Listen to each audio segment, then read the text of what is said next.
Hello, y'all. It's Beth here for possibly the last time this term. We're on week 11 now, finals week. There is no final in this course. You're welcome. Instead, we have two pretty brief assignments, the self-evaluation that was always set for this week, and the exploration with different modalities that originally was set for week 10.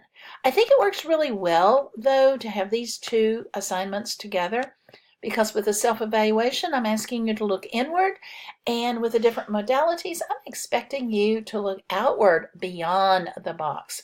Let's look at the modalities first. We live in a time now, I'm going down to the activity here.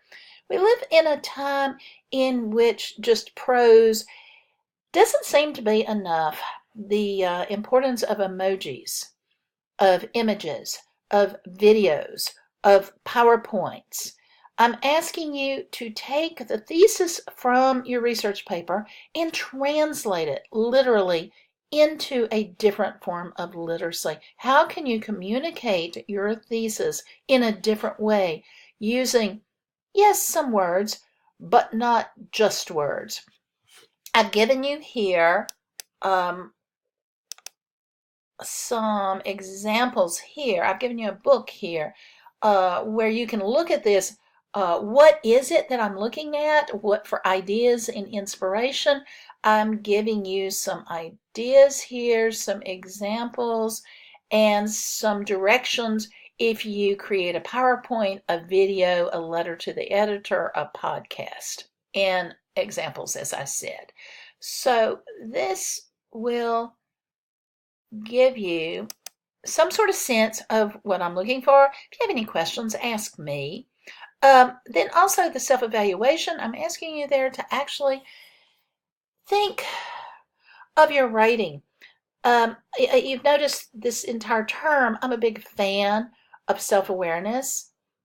You're not always going to have a writing teacher to tell you where the commas go or when you've got a sentence fragment.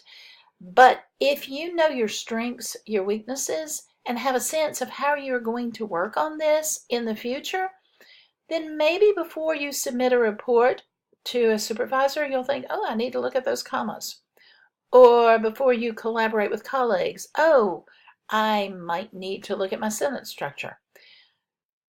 Just ideas. I will be looking at your work this week to see the thoughtfulness, the care with which you look at your own writing, your own argument, your own thesis. And as always, let me know if you need help. Bye.